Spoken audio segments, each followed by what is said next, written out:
What is up, y'all? Welcome back to the channel for another video. Today's video, what I'm going to talk about is combining training techniques together to get a better result at the end. A lot of you guys probably understand this, but this is probably one of the biggest things that I see out there. So I'm going to go ahead and I'm going to make a video on this and we're going to get it cranked out.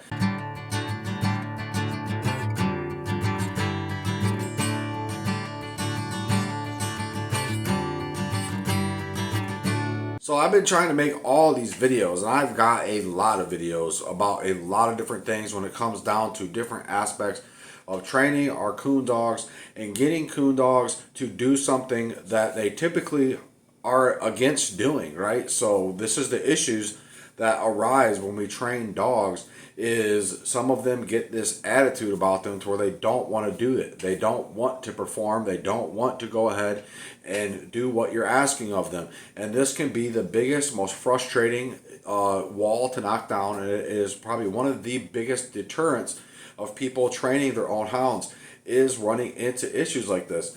Or you put a mountain of effort and a mountain of training into a dog, and it all shows up to be kaput. It all turns out to be for nothing because the dog still will not just do this one little thing. And it's like, if you would just click this one little thing, you would be the dog that I'm looking for. You would be completed. Your training would be done. I could say I've trained this dog. And a lot of the times we get stuck right there in that groove, in that rut, and then we don't know how to move forward from that. There's a lot of reasons why we can get put into a rut. A lot of them have to do with ripples, okay? So I've talked about ripples on the channel for a very long time, and I've warned about ripples on the channel, and I don't know how many videos, right? So ripples being that we discipline a dog a certain way, or we scold a dog a certain way, or we train without thinking it all the way through and we skip a step, and it has this reverberating effect to where it goes out and it comes back to us at some point, right? And ripples are very extremely, you need to be cautious of ripples, right? Because you could take a puppy that's like 3 months old, let's just say that as a random example, and we do one thing to this dog, right? So we scold it a little too hard, or we give it a whooping, or not even have to be anything negative. It could be a positive thing. Like we have, overly praised this dog for this one little specific thing, right? And then that dog carries that in its mind throughout, right? So then that dog is stuck. It's got a place marker in its head that it shouldn't have. And when we get to 6 or 8 months old, we get to a year old, it always returns back to that place marker, and it causes us to be stuck in a big issue, right? So, and one way that we can kind of wrinkle these out, especially when it comes down to training specific sessions, right? So like our drag work, our tree work, our, all of these things are cage work, and it's pretty much that simple, but it's not that simple, right? Is because we have these facets that we have to connect for the dog to go ahead and be able to just run through all of them effortlessly, right? So sometimes we get a little heavy on the drags and the dog only wants to do drags and it doesn't want to bark, or we get a little too heavy on the tree work and the dog doesn't want to run track, or it'll chase off and it'll strike something but it won't run it very far. It keeps quitting them because we have done ourselves a disservice by not thoroughly going through every single thing that we need to go through and make sure each one is completed and checked off and worked the equal amount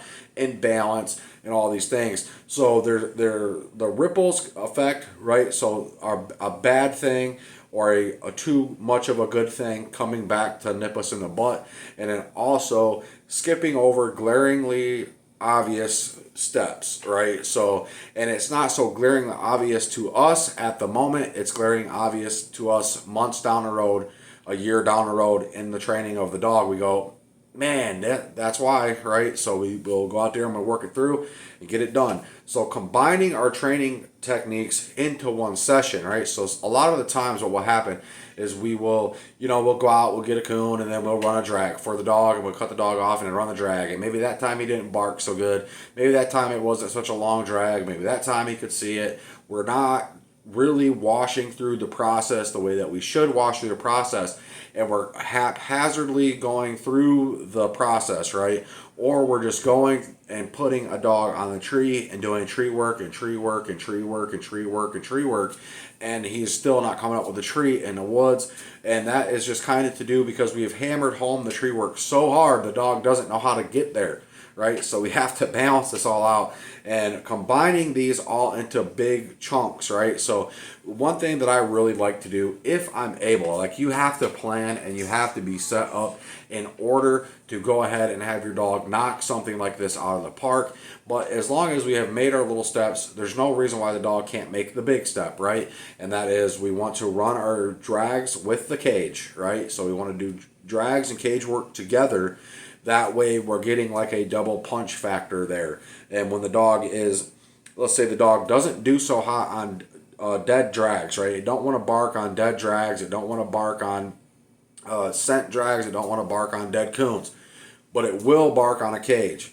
So why would we run drags with a dead coon or a scent drag if it don't bark, but it will bark at a cage? So we need to run drags with the cage because then we're getting the bark action going, right? So we run drags with the cage, and then we get our tree work with the cage, right? And it is kind of like I've talked about in a couple of my videos, especially the drag video. We kind of need to wean ourselves out of the dog's drags. We need to wean ourselves off of the tree, away from the dog, and let the dog do its own thing by itself. One thing that I really like to do is jam pack back to back to back drags, right? So we're gonna run a drag and leash the dog up once it trees, work the dog on a tree, whatever, leash it back, run another drag right off that tree, cut the dog, run another drag right off that tree, cut the dog. And we just jam pack this into the dog, right? So it's going, it might not look the best, right? So it might not look the best, and we run another one. It might look a little bit better. It might look a little bit better. And if we still don't come up with anything worth coming up with, then we wait a day and we try it again, right? And then we wait a day and we try it again. And this is what I kind of talk about when I say, when I was talking about the cage work. I like to work them for about 3 days on a cage if they need it, right? So maybe they don't need it at all. Maybe they only need one drag and they look like a rock star. They fly out there, they slam the tree, they stay put, and you go, if I cut this thing out right now, would this dog tree it, right? So that is kind of what we're thinking. And sometimes a dog will be very, very inclined to get on a cage. Like, it will be very inclined to attack a cage. It'll be very inclined to be all over that cage like nobody's business. But as soon as that cage isn't there and that coon's there, that dog will run, right? That dog don't want no part of it. He's scared absolutely to death of it. So this is why we need to build our processes up to the cage, right? So this is an issue that can arise if we go straight to cage work, right? A lot of dogs, I would say 90% of dogs that you put on a cage, if you let that coon out of that cage, that dog will get a piece of that coon and it won't be scared of that coon. But there is that lingering percent of dogs that do not want any business of a coon. They don't want to be bumped by a coon. They don't want to be attacked by a coon, and they get really leery of them when they're out of the cage. So when we get a dog and we worked it on the cage severely, and we ran it drag severely, and we did a lot of tree work with the cage, and we cut that coon out, and we send that dog after that, that dog is thinking there's a cage. He's chasing a cage. He's not thinking of a coon. So we have to have the dead coons. We have to have that whole side of the thing.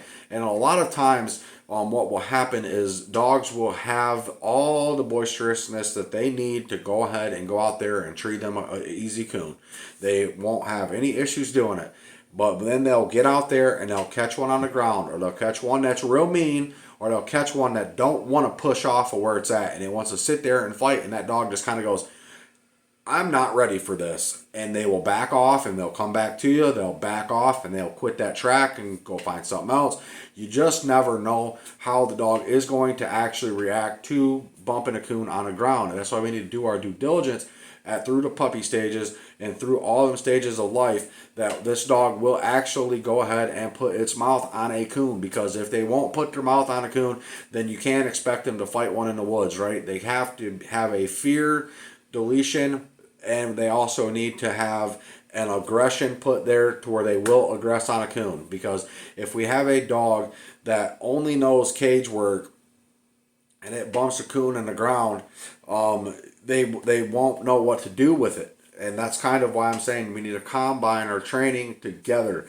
And when we go and we cut a dog off for a drag and it gets a tree and it don't bark, we can fix that by giving it something that it will bark at, maybe a cage, right? Or if we have a dog that it's been root on cage, let's say it's been root on cage, if it sees a cage in the yard empty, it'll start barking at it. We need to not show it cages no more, and we need to get it over on the dead and see how it works on the dead coons. And we need to jam pack these sessions full, and like we work our cage work and our drag work and our tree work and our ground work, all that in one big session. And then at the end of the night, if we have a coon in a cage or a live one to cut off, then we can cut it off for the dog. And I would even argue to say wait a day and cut it off the next night. That way the dog has some time to process and get this information locked in. Because a lot of times what will happen is a dog will be so adrenalized, right? So it'd be so hype and it'd be so pumped up with adrenaline that it will do things that it wouldn't normally regularly do. And then we get it in the woods and it's not so pumped up, and it's like, come on, man, will you just do what you were doing yesterday? Well, we need to make sure that the dog is there and ready to work, and that's why we go through the processes of the drags and the surprise drags and not cutting onto hot tracks every time. We need to make sure all these pieces are there in order for our dog. You know, and it's kind of bittersweet in a sense of the fact that I get a lot of guys that email me, a lot of guys that message me, a lot of guys that comment and need help and need questions. And I give them the best information that I possibly can. And a lot of the times I get good feedback back, right? So I would say at least 90% of the time, the guy that I'm talking with fully comprehends and fully gets what I'm trying to say. And I try to be thorough and give the answer that is needed to be gave. And the other times I just feel like I'm talking to a wall a little bit. And that is nothing to do with you guys. You guys are absolutely great. Please keep sending the emails. Please keep reaching out. And I just kind of feel like, man, I'm doing a bad job sometimes because I feel like I say things and then they get back with me and they've done something different because I've left it out, and I'm like, this is why, and this is why, and this is why. It's kind of like a process that I put myself through. It's nothing to do with you guys. Like I said, you guys are awesome. But, you know, there's always something that you need to think about, and there's always something that has repercussions, and there's always something that'll come back and get you in the end. And we need to try to train and combine things in a way that what does come back and get us in the end is good things, right? So it's kind of hard and it's difficult and it's very tricky to get things to work out the way that we want and consistently the way that we want them to. And it just takes that effort, and it takes that keen eye and that keen paying attention to things. And sometimes we need to combine a lot of training together, right? We need to put a lot of things together for a dog in a very short window of time in order for it to solidify to that dog. Because if we do a training day here, and then we do a different training day here, and a different type of training this day, and then we bring them out 3 days later and go, well, why isn't he doing all three of these things? Well, maybe we need to get it in a jam-packed thing and really send it home for the dog, and then when he comes back out, we can be more confident. But I have a lot of shout-outs to get to you guys. So if you guys have been waiting for the shout-out videos, this is definitely the shout-out video for y'all, because I got about 25 of them bad boys sitting right here. And as always, I'm going to have extreme difficulty. I should definitely do my homework and write better, but that's not my style, y'all. Let's go ahead. I got a list here. Rob Akers, thank you, man. Thank you. Rob Akers, you have thanked me on I don't know how many videos, and I always want to thank everybody back for commenting, or thanks for leaving a comment or whatever. But, you know, really huge shout out to you. I really am glad that a lot of the content that you actually like, and I'm assuming that you're saying thank you because something in that video has helped you along the way, and I'm really glad to be the guy that has done that for you. Joshua Reese, Connor Gordy, Mike Parr, big shout out to you, man. Thank you. I personally messaged you and thanked you for becoming a member. So if y'all have not became a member yet, go ahead and hit that member button and sign up. Y'all get a badge and just different things. There's different levels. If you guys want to be the extra base supporter, y'all will get early access to my videos. Now, I set my videos to come out about 4 o'clock. Sometimes I will go ahead and post them early. If I'm just kind of bored, not doing really much, waiting on 4 o'clock for my video to drop, I'll drop them a little bit early. But usually I'm editing them and posting them on Facebook, and they're ready, or posting them on YouTube, and they're ready for me and ready to be gone out at like 6 o'clock in the morning. So y'all, a lot of the times y'all will have early access, and it will be a very long time that y'all will have early access, at least a half a day or close to it, right? So Jesse John Muckenfuss, thank y'all for coming in and commenting. 3 blue tick, I think it's at 3 blue tick. Thank you for coming in and commenting. There was a guy, I believe this is him. There was a guy that came in and he said he was 71 years old and he wanted to get me some more information about the dogs that he had, and I told him he could absolutely do that. If you don't know how to do that, you can find me on Facebook. If you know how to do that, you can find me on Gmail. If you know how to do that, you can leave a comment right here underneath the video. If you want to do that, I don't have a problem. And if you don't have a problem with sharing your information about your dogs publicly, I'll go ahead and do it right underneath the comments, man. So appreciate you for coming in. Thanks for taking the time, dude. Scattering seeds, squirrel dog training. This is a big one, guys. This is a really big one. Okay, so Squirrel Dog Training is a YouTube channel that I had found and I was looking into, and the guy I was listening to and checking out his videos before I believe I even got Tilly, right? So I was looking into the whole idea of training squirrel dogs and how it would be kind of different from coon dog and all that kind of things. So Squirrel Dog Training, a lot of people like your channel over there. You get a lot of good feedback over there, and you got a lot of good information, and it goes a long ways, right? Obviously, it goes a long ways. So I greatly appreciate you coming in and sharing what you've shared with me. I will take that advice, and I try to take that advice, and thank you very much. Okay, so Barbie's Bulldogs, Cody Baird. Cody Baird, you're all over the channel. You're all over the channel. I got loads of comments from you. Awesome deal. Thank you for coming in, and thank you for tuning in and checking out the stuff. Slew Hunter, same for you. Mike Humphreys, another big huge shout out to Mike Humphreys. Mike Humphreys has been around the channel forever. This guy is a OG subscriber. You guys go over there and check out his stuff. You guys go over there and check out his content. You guys go over there and give him a like and a subscribe too, because guess what? He helped me push the ball on this channel along with a lot of these guys that I'm shouting out right now. So a lot of you guys deserve a huge pat on the back, like you honestly really do, because a lot of the stuff on this channel wouldn't have made it to the channel. A lot of the tangents and videos and all these things would not be around if it weren't for you guys, right? So thank you guys so much. And then let's talk about Brent New Jr. You're another guy. Jim Annie, I believe you're kind of newer. Jay Boyd, Eon Fiddler, another OG subscriber that has been around for a very long time. Jacob Fryer, yes sir, man. I'll tell you what, I really like everything that's going on. Appreciate it. I appreciate you still watching. I appreciate that you're over there in the Facebook group. You know, as always, man. And I know you told me last time I don't need to do it, but I'm telling you right now, I'm going to. And it's just the way that I am. If you're on there, I'm going to do it, man. So appreciate you for sure.